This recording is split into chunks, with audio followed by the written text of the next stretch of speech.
Hello. Thank you everyone for being here at 10 o'clock. I know when I got the time slot announcement, I was worried no one would come, but delighted to see you all here. So welcome to Making Sense of the Ether, connecting radio frequencies with public data. So I'm Marc DaCosta. I am kind of both a radio and a data nerd of different stripes. I do a lot of work working with public records and public data and kind of combining them, cleaning them, and trying to make them useful as a way to understand the world in which we live. I'll just go back quickly. Some of the notes and references and slides and stuff are available on a GitHub repo, which you can find there if you're interested. So I'm going to be talking a lot about public data in this talk, and I thought as a good way to kind of kick things off and start, I wanted to kind of set a little bit of parameters and give you guys a little bit of a look and feel of what I mean when I talk about public data. So kind of run through some examples. Public data is kind of amazing because you can kind of think of it as like the exhaust that comes off of government regulation in a way. So this is an example, is an FEC, a Federal Election Commission filing from the Trump campaign years ago, and you can see it's a $140 Uber disbursement. And what's really cool about this data set is you can see, all of the line items of those sorts of things. This is, of course, a McDonald's drive-thru, and you might say, what does this have to do with public data? But what's really cool, and what I'll be talking about a little bit later, is most of the McDonald's drive-thrus in the countries are connected to the restaurants through commercial radios, which means that you can find records of them in public data and use them to understand what's going on. Also, this is just a slide from a 990 kind of not-for-profit tax filing. And you can see some curators at the Museum of Modern Art in the city here make a tremendous amount of money. What's really cool, anytime you walk into an elevator, you probably see a placard like this. And every state has, a record of every elevator in the state and who runs it and how fast it is and things like that. This is a copy of the deed for the hotel that we're standing in. Aircrafts, of course, are all registered, and I think there's 100,000 or so of them registered in the country, which you can all go find. And this is actually one of my favorite examples of public data. It's an import bill of lading record from the return of the Apollo 11 moon mission, because they were importing space rocks moon rocks into the Earth. They had to fill out a form. And, I think it goes a long way to kind of understanding like all of the kind of weird stuff that is reflected in public data. I'm sure a lot of you guys have been to Hope before, and of course, Club Mate is a part of the experience and the culture. And I was really excited to see what could I find out about Club Mate in public data as an example. And you might be surprised to know, but the 2,600 Enterprises Incorporated imported almost 2,700 kilograms of Club Mate for the event here. And what's really cool is, I was able to go search through the public records and find that they all came from this brewery in Germany, which has really cool machines that are used to manufacture and to brew the Club Mate.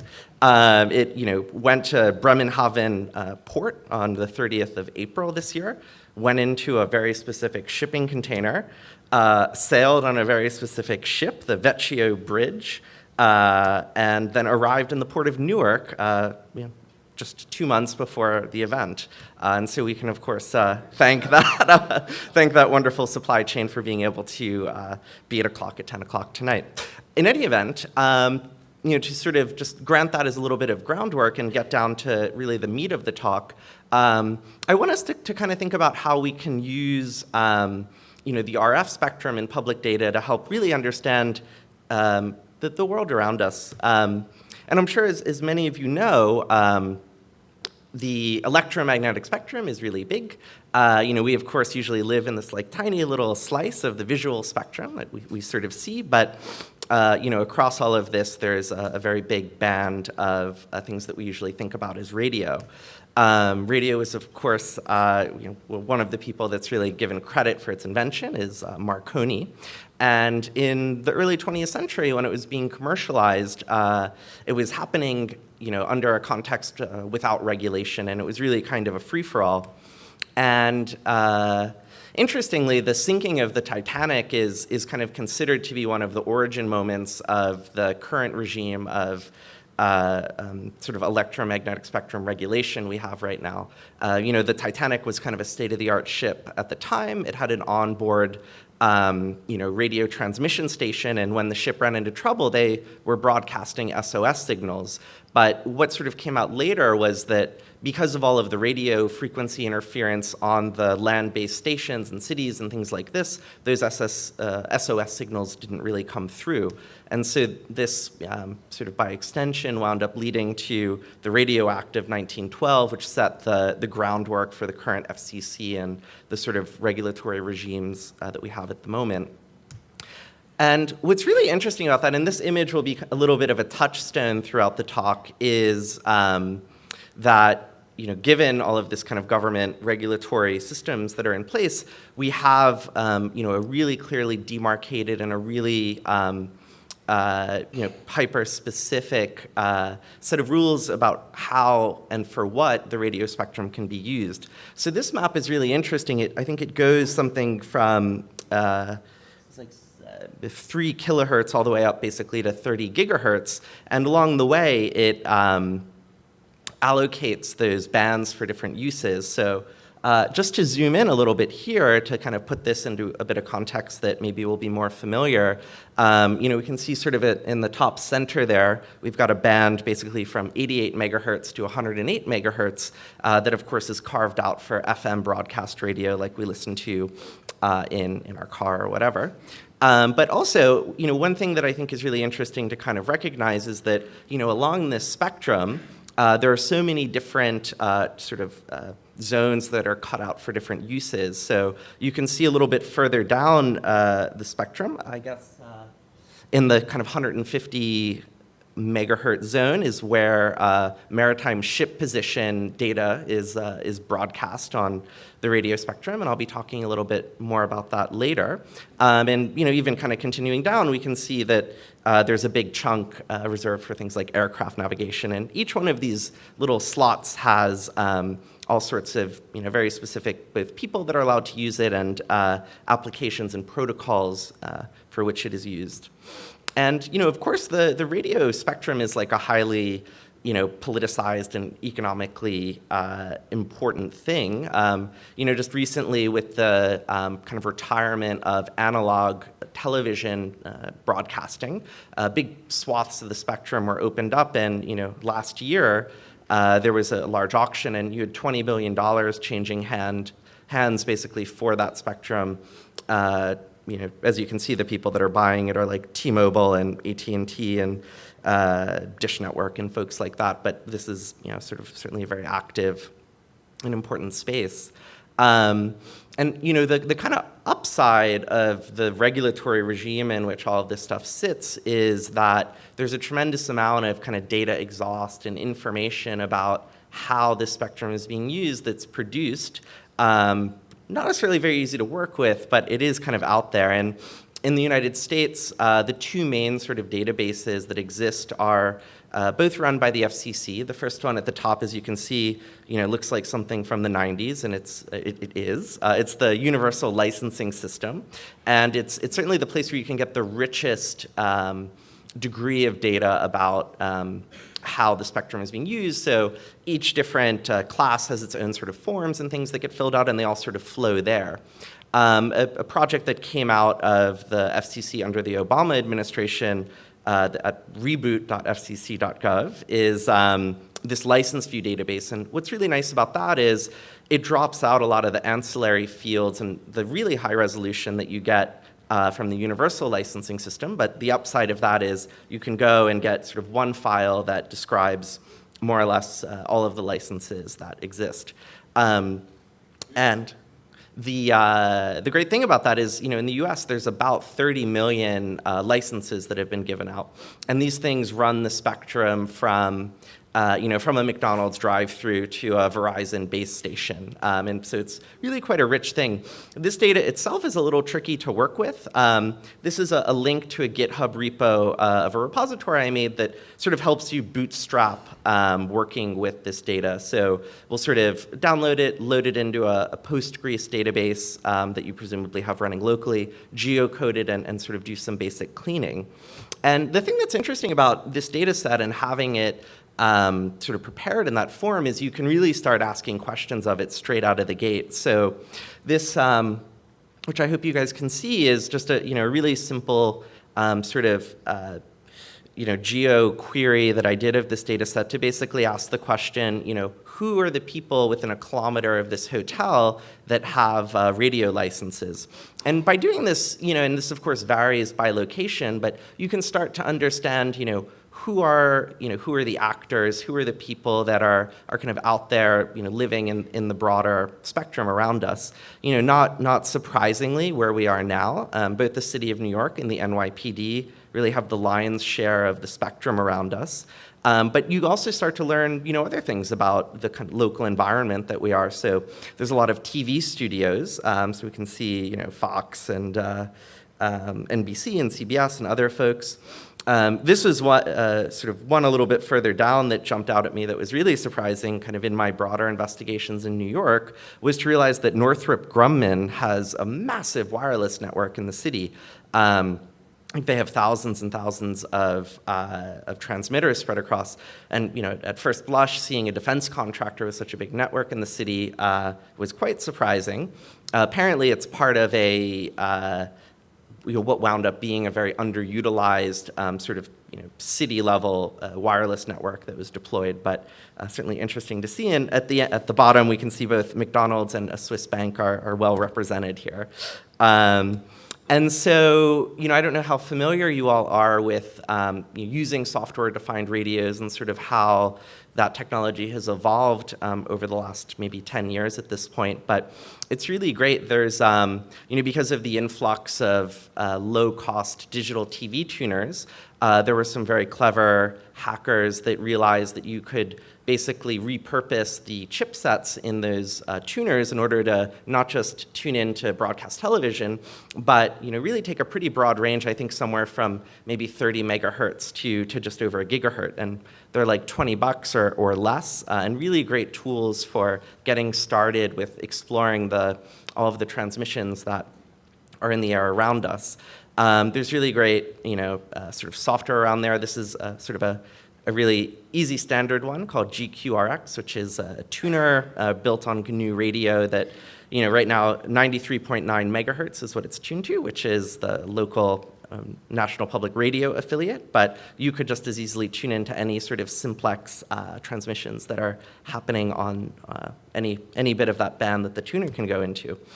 So of course today we're gathered in the Hotel Pennsylvania, which I don't know if anyone here has seen this Netflix documentary called Wormwood. It's a bit of an aside, but very interesting documentary by Errol Morris about a government scientist in the 50s that was thrown out of a window of a hotel for objecting to biological weapons research that the government was doing. And it just so turns out that actually was this hotel, which is something I discovered recently. It had a different name then.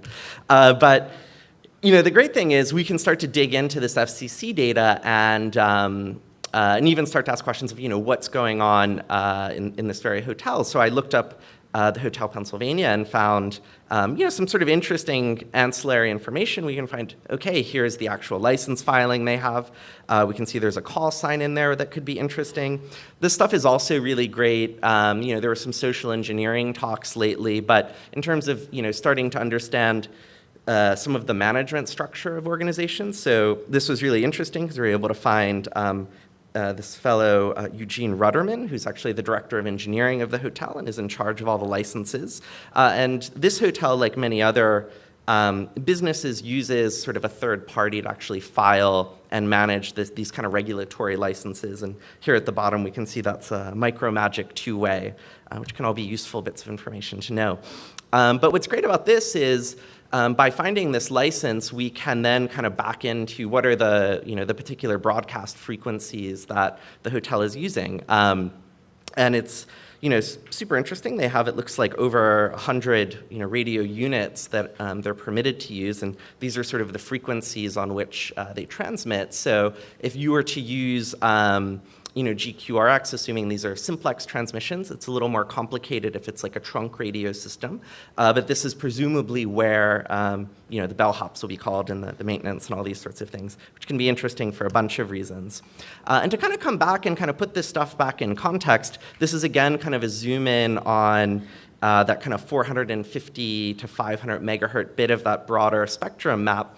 And we can see that all of these different uses of the wireless spectrum are they kind of live next door to each other. So here we can see, the Hotel Pennsylvania coming in the 460 range, and just a bit further down is the reserve section for law enforcement and things like that.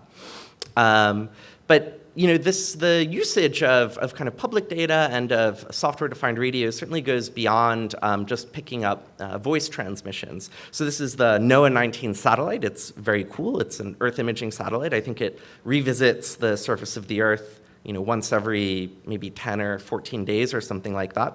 And what's really interesting is, it's up there in space, it's taking these photos, and the way it gets the photos back down to Earth is it just kind of beams them down in an unencrypted way.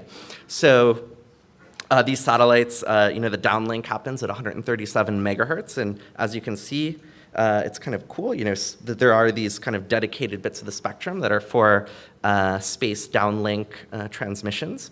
And a friend of mine actually built an antenna that was sort of optimized for picking up those sorts of transmissions, and from his rooftop in Brooklyn was actually able to download directly from the satellite the images that it's blasting down. The caveat there is you need to know when the satellite will be overhead, but because they follow very predictable paths, he actually set up something that put Google Calendar reminders in his calendar so that he knew when to go outside.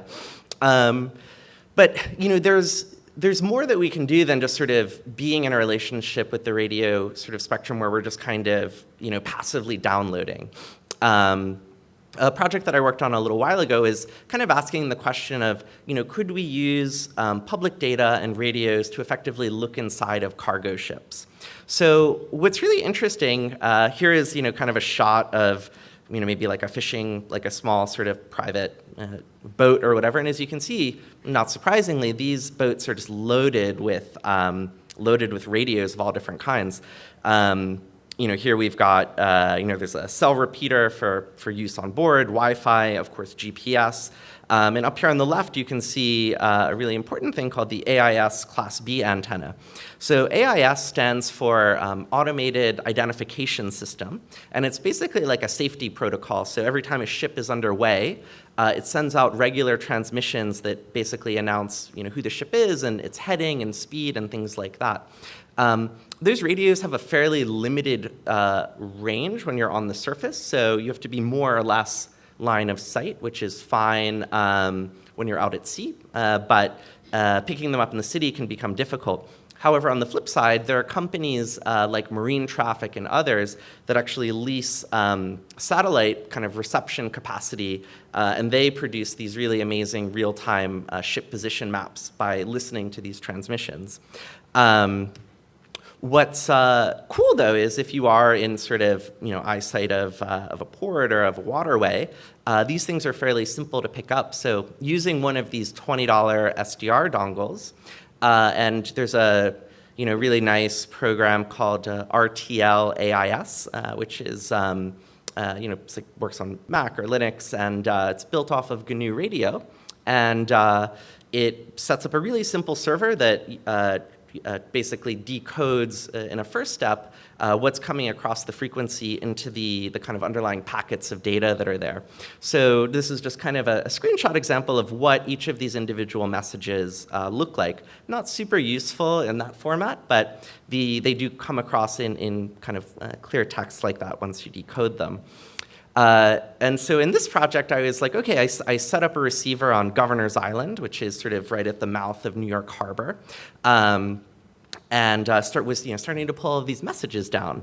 But I certainly wanted to get to the point where I could move from just these kind of encoded messages into stuff that I could start to work with. So there's just a great there's a pretty clear spec on how this encoding happens. Someone made a really nice Python library called libais, which lets you go from those message payloads, which is basically what's just being put in line 4 into that function, and from that pull out the structured data that it contains. And as you can see here, there's things like rate of turn and x, y coordinates of where the ship is.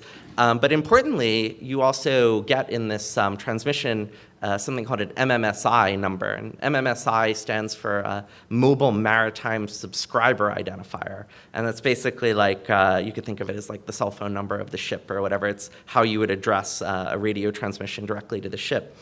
And what's nice is the UN, through the International Telecommunication Union, maintains, they have as you can see, kind of a pretty primitive search form, but one that's easy enough to kind of put a scraper around. And it lets you turn that MMSI number into information about the ship's registry. So here, I don't know if you guys can read, but I had seen a cargo ship that had a Liberian flag, the ER Sweden. And so that's great. Once you know the name of the ship and you know the kind of time of the observation and where it happened, you can then take the step of starting to look inside of it. In the United States, as an example, the Customs and Border Protection Office is the agency that deals with all of these bills of lading, which are the kind of customs tax filings that have to come in advance of cargo being offloaded from a ship. And they all have, of course, the vessel name as sort of a somewhat unique identifier. What's kind of crazy about this data is the Customs and Border Protection Office is they're the only folks that have that data in the US, or at least they're the primary generator of it. And the only way they make it available to anyone is on CD-ROM. So it's $100 per day, and if you pay that, you can go to the office and pick up a CD-ROM, and therein lies lots of kind of fixed width files that describe all the shipping containers that are sort of due in that day.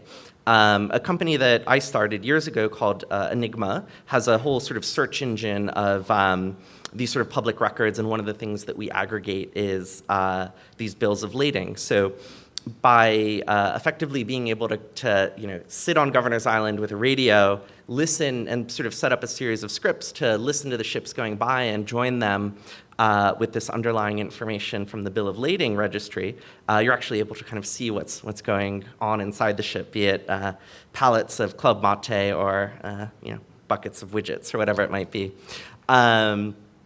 So that's kind of like one example that hopefully will kind of get you guys thinking a little bit about sort of how we can use sort of real-time data gathering through things like software-defined radios, and then this kind of contextual outside information that can kind of help us make some sort of sense of what it is that's going on. I don't know how many of you guys have seen this story, but at BuzzFeed, over the last couple of years, they've come out with a series of stories effectively tracking law enforcement usage of stingrays. And a common way in which stingrays are used are by basically putting them in helicopters or small aircraft and flying them in circles above a target so that it sort of becomes a persistent fake cell phone tower that those phones are getting caught up in. So similar to the AIS transmissions that ships have, planes broadcast a sort of positioning information data called ADS-B. And as we can see, there's actually a pretty big chunk of the spectrum that's carved out for that. And it is one of these things that if you do get an SDR, it's like a great kind of hello world, because pretty much wherever you are, there's going to be some sort of air traffic going on overhead, and there's lots of really easy tools that you can download to just kind of jump in immediately. This is one, if you're interested, that's good for Mac OS called Coco 1090, called 1090 because that's the 1090 megahertz is usually where these things are broadcast. And so you can see this is from that BuzzFeed article by Peter Aldhouse and some other folks, where they were looking around New York City, had just sort of set up one of these receivers, were pulling in all this information, and then started to analyze it for for flight paths that were kind of going in these repeated circles, because it's certainly like a kind of anomalous and unusual way to fly a plane unless you're doing something like this. And likewise, if you go to the FAA, there's something called the FAA Aircraft Registry, which is really cool because it has all of the information about every plane that's registered to fly in the US, its tail number, owner, and so on and so forth. And so one of the things they were able to do in this story is working with a third-party vendor that actually collects this kind of ADS-B data for the whole country. They were able to basically go to the FAA registry, search for airplanes that are actually registered to like Homeland Security or other potentially interesting government agencies, find those tail numbers, and then query this broader data set of all the flight paths to see which ones exhibited that sort of anomalous flying in a circle behavior that indicates the likelihood of a stingray being used. They actually took it also a step further, which was, I think, really interesting, is they were able to, using sort of some somewhat simple machine learning techniques, to basically observe planes that they knew to be used by law enforcement in order to to basically go out with stingrays for surveillance, and use that basically as training data into a classifier to kind of figure out like what are the maybe underlying patterns of that kind of flying of a plane, and then use that to apply to all of the flight records they had. And by doing that, they were able to identify a bunch of additional airplanes that were registered to shell companies that wouldn't obviously be operated by DHS or someone like that, but who certainly had suspicious kind of flight pattern activity, and then who, upon further investigation, they were able to find that those shell companies did have what seemed to be kind of clear links to law enforcement agencies. In these sorts of techniques, and sort of thinking about how radios and this sort of ancillary data can be used to understand the world, can become important for all sorts of reasons. And so I was speaking with someone who was an activist that was at the Standing Rock protests a few years ago, and they were actually collecting ADS-B data while they were there, specifically trying to identify and become aware of when stingrays were sort of being used in the vicinity. And so I think it certainly, that was a very interesting example to me, because it sort of speaks to, I think, some of the creative and sort of expanded applications of this kind of technology. And of course, I think, like, importantly, we live in a world that's utterly saturated with wireless infrastructure of all different kinds, and all of these things are existing on different parts of the spectrum, and using either cheap or slightly more expensive SDRs. They're things that we can interrogate and try to understand, and oftentimes actually discover really important things. There was a workshop given earlier today by Brannon Dorsey, who's a really interesting kind of artist researcher, who did a project on the pager networks. So what's kind of crazy as an example about pagers is they're still actually used quite a bit in this country, but largely in hospitals and by doctors. And the crazy thing about pagers is that all of the traffic is not only unencrypted, but it's broadcast to the entire city. It's the pager itself that sort of self-selects which messages to pull out of the air and display. But using an SDR, it's relatively trivial to make sort of like a super pager that will just receive and decode all of the messages going through a city. And this, of course, has like massive implications when you think about the fact that today pagers are basically just part of hospital infrastructure, and consequently have a tremendous amount of sometimes very personal and potentially compromising information about people. So one of the things that I think is really interesting is, not only this question of how can we engage the spectrum around us, but how can we use this sort of more general residue about how the radio spectrum is being used to kind of dig into other, I guess, issues of concern. When I was working with this FCC licensed spectrum database, one of the things that I became really curious about is, what does the radio activity look like along the US-Mexico border. So this is just a really kind of simple, somewhat interpolated map of all of the radio licenses that are that have been issued within 10 kilometers of the border. And so when I was looking at that, I started to kind of explore and zoom in, and these are some examples of what these kind of licenses look like when they're mapped onto pretty big metropolitan centers. So you can see, as you would expect, like kind of pretty broadly distributed. These things are going all over the place.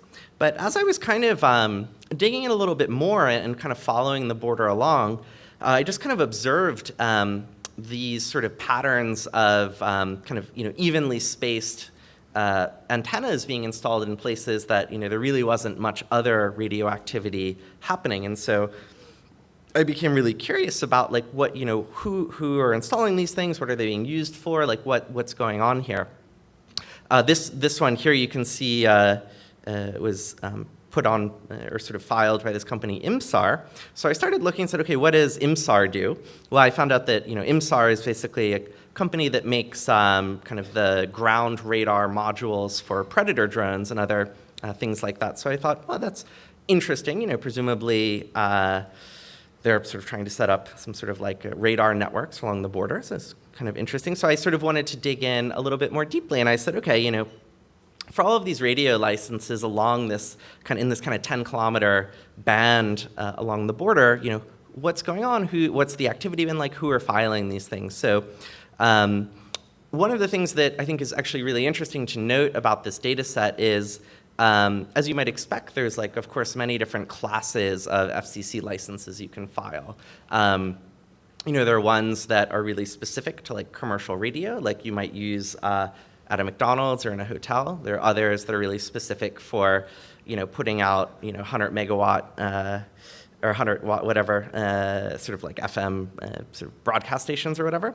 But then there's also a really interesting class of experimental licenses. And these are things that, usually hardware manufacturers or others will file for. And they only kind of generally last for a window of time. And they, basically, the FCC gives people permission to sort of do stuff that, maybe hasn't been fully vetted in terms of how it's going to impact, the broader spectrum, but in order to run an experiment to sort of prove stuff. So this is just a count and sort of view into all of these experimental licenses that were being filed along the border. And so I started to kind of dig in and say, well, who are these companies? So I started researching them. And all the ones with red arrows next to them are, are effectively defense contractors. So it was really interesting for me to learn that, and I guess not so surprising in hindsight, but that there's actually kind of hundreds of individual experiments that are sort of starting to be launched by defense contractors, presumably in advance of sort of competing for business and things like that, to start to install some sort of surveillance network there. And as I actually started digging into these companies and sort of asking who is it that is sort of actively experimenting along the border, I wound up on a lot of kind of very strange websites, I would say. So, one of the big companies there was called TCOM. They make these inflatable, I think they're called aerostatic, sort of basically like drones that they can stick in place and they can stay aloft for a long time, and they're sort of stable sort of surveillance platforms. There's a company called Leonardo DRS, which is an Italian defense contractor that does a lot of work with the US government, and they sort of have lots of materials like that. Another one, Telephonics, that also sort of sells these ground radars. Another one, this is an Israeli defense contractor, ELTA, that makes a lot of, one of the things that they do a lot of is, sort of border surveillance stuff for sort of the Israeli-Palestinian border, as well as sort of anti-ballistic missile radar systems and things like that. Another one, Elbit Systems, which has a lot of these sort of both optical and radio surveillance platforms that are used. And it's interesting, a lot of this technology wound up getting kind of developed and refined as a result of sort of United States' military activity in places like Iraq and Afghanistan, where there was sort of a need to be able to stand up these sort of surveillance systems.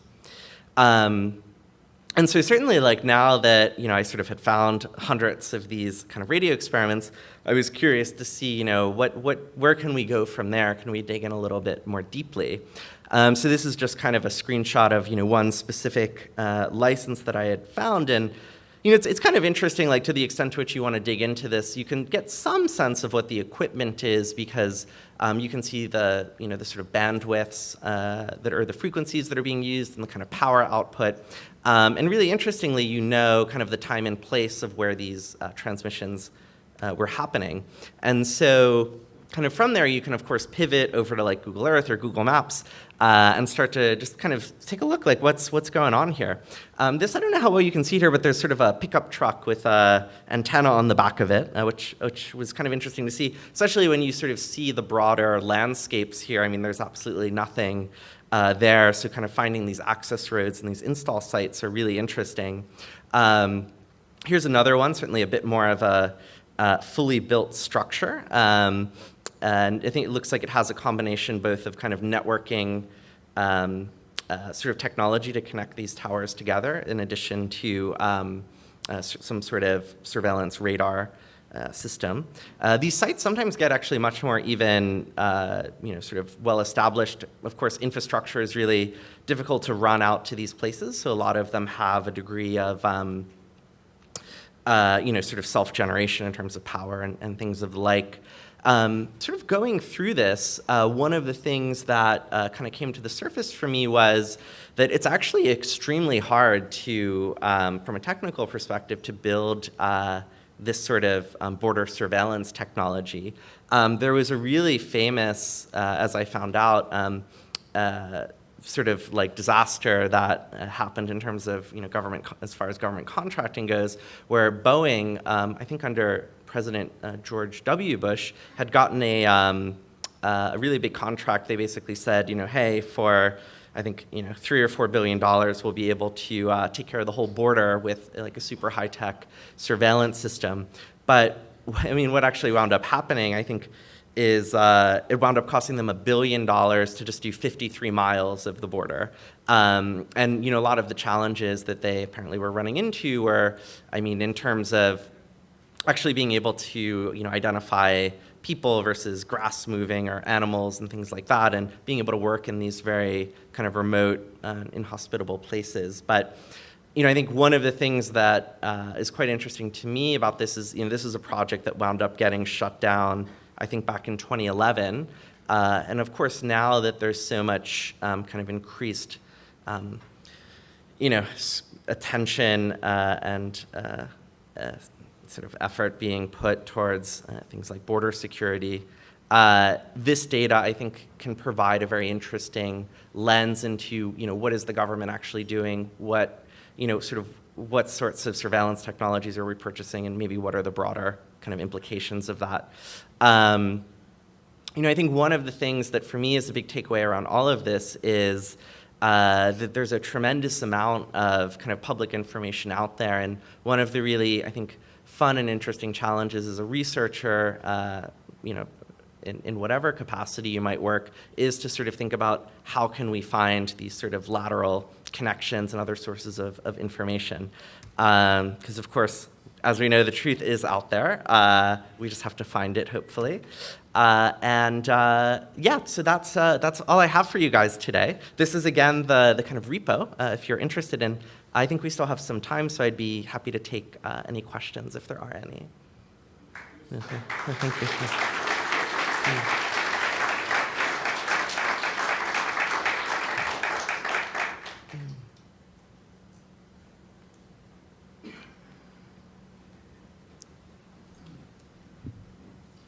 Is this data getting used as economic signals by sort of people following markets, people finding out things about companies? One would imagine that this would be a significant economic sort of activity indicator. Is that something? Have people figured out that the various pieces of data that you are talking about here can be used for that purpose? I think you're absolutely right to call out the fact that there probably is a lot of really interesting signal in these sort of obscure data sets that could be used for those sorts of purposes. I think we're still in a world where a lot of this data is still kind of quite really difficult to work with, really obscure. And I don't personally know of any examples of this being used for like trading algorithms or things like that. But one could certainly imagine it, I would say. Hi, this was great, thank you. I had a question about the flight path data. Is that available before the flights happen, or is it something that gets posted afterwards? Like, what's the lead time there? So I think there's two pieces of it. One is using this kind of ADS-B receiver. Yeah. That's actually kind of getting real-time position data of where the flights are. So that, of course, they've got to be in the air and moving, and that's where that data comes from. Separately from that, and this is not something I'm a full expert on, but I do know that planes do file flight path or flight plan data with the FAA ahead of time. And I think it is obtainable. If it's something you're interested in, I would suggest looking up a woman named Margot Williams, who is the research editor at The Intercept. And she's done a tremendous amount of work on this. But it does exist. I don't think it's like certainly not at the extent that there's an API and you can query it, but there are ways of doing it. But just as a final caveat, I think that not all planes, I don't know, I think there's some complexity about not all planes maybe needing to file it. And just as a last point, some planes can kind of opt out of, if you have a security or privacy concern, you can opt out of some of these flight tracking systems. Well, I was just wondering about predictive ability around like sensitive areas like protests or something, if you could figure that out in advance. But that's really cool. Thank you. Absolutely, yeah. Hello. So do you foresee or do you suspect there might be any risks to supply chains based on the fact that you can track ships and figure out and that it's public to see what's on the ships, what's in the containers? What sort of attacks do you think might actually be facilitated by this information? Yeah, it's an interesting question. I mean, I know certainly piracy has been a big issue forever, in places like, I think, the Malacca Straits and elsewhere. And I presumably, I don't actually know enough about how, like, sort of the sort of functioning of piracy crime and sort of what the motivations is. Sort of like, I don't know that to the extent to which they're offloading material versus, what the kind of financial end game winds up being. But I think certainly, I mean, if people are enterprising in their sort of crime planning, it could be, one could imagine it being used. Okay. And final aside, what's the lead time on getting that data from the, I forgot exactly who provides it. Yeah, the Customs and Border Protection. Yeah, it's a great question. I know that it's only published on a daily basis. But there is a combination of both kind of trailing and lagging shipments. So some people advance file bill of lading, so you can kind of see things ahead of time. Others, you're just kind of getting a rear view mirror look at it. Hi. So you mentioned, of course, the BuzzFeed planes story, and Intercept has done some things, and there's a court story and a few things, I think, around Davos. So there's a burgeoning, like, SDR investigative journalism scene. Is it your sense that this is still something that is technically difficult enough that there's a lot of pasture there, or is this something that you think is there an area where you see that expanding, or where journalists can be doing more work in that area? Definitely. I mean, I think the thing that's really kind of cool and interesting is that the technical difficulty has sort of, is just like reducing daily, especially as more and more great kind of like guides and things like that are written. And so I think that opens up the field for a lot of creativity. I'll give you an example. There was someone did a project where they set up one of these receivers in somewhere in Switzerland, either Zurich or wherever. And basically, like, what they were trying to do is see when, like, dictator planes were going to visit their Swiss banks or whatever. What was interesting is, like, they manually had identified, like, some handful, dozens or whatever of tail numbers that they said, okay, these are, dictator airplanes or whatever. But I think the kind of interesting investigative work in a context like that is, I think, there's a lot of work to be done. I'm sure there's, thousands of planes that could be of interest in this regard. I'm thinking about, how would you expand a corpus like that? And then what do you do once you actually find, this particular head of state is traveling here at this time, how can we kind of dig further with that? The technical issues aside, obviously a lot of these, this stuff is capable with $20 sticks you could buy on Amazon. Are there regulatory issues that prohibit the reception of licensed spectrum for, swaths of these frequencies? So, I'm certainly not a full expert on it and wouldn't want to be, giving kind of guidance to anyone in that regard. My understanding is for the most part, the regulation really kicks in when you're starting to transmit stuff. I do know that some states have regulations around receiving police scanner data when you're in a vehicle that's in motion, and there's certainly local regulation about those things. But my general understanding, and I would encourage you to find someone who actually knows the answer, is that when you're receiving things, it's generally fine. Hi. Can you come up with a better title for this talk than Making Sense of the Ether? I'd be open to suggestions. Do you have one? Well, I have to write one down, and Please do, and bring it up after the talk. I'd love to see it. Thank you. Hey, great talk. So you talked a lot about unencrypted radio protocols. I was wondering, do you see encrypted ones much? And do you have any interesting ones that you could talk about a little bit? Yeah, it's there's definitely of course a bunch of that going on.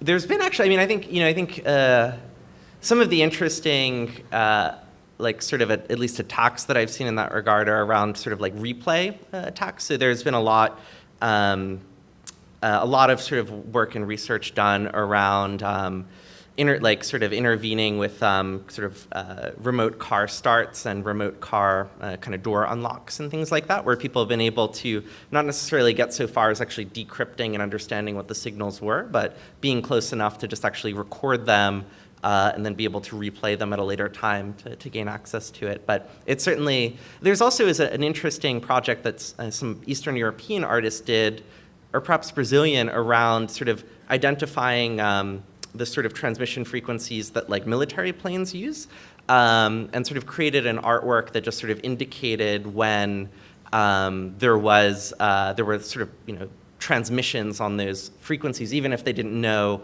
what they were actually saying. The kind of presence of them was interesting and something that they created an interface for. Hi, excellent talk. Thank you very much. What I'm so amazed at is I live in the Northeast. I hear transatlantic flights still on HF, 3.4 megahertz, and they'll go ahead and announce themselves to Gander that, hey, I'm going to do transatlantic. But I was always trying to figure out, is Gander and those will acknowledge airplane, and they'll stand by for your tone, and you hear something that sounds like almost touch tones are sending out in the HF frequency. Huh. Do you know? You have an idea what that is? I'm sure it's a very old system, because I went to go look up the system, and there's documented files of protocol. They actually have to use HF for transatlantic as a backup. I was just amazed that with all the satellites and everything else, that was still something to be done. Yeah, that's super interesting. Unfortunately, I don't know much about it, but I'd love to learn more. Yeah, in RTL SDR, and if you tune in around between 3.5 and 3.3 megahertz, you'll hear stuff.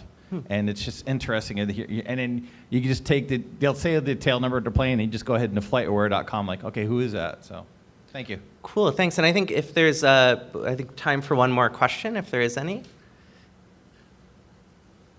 Okay, otherwise, well, thank you guys very much. This was a lot of fun. Appreciate it.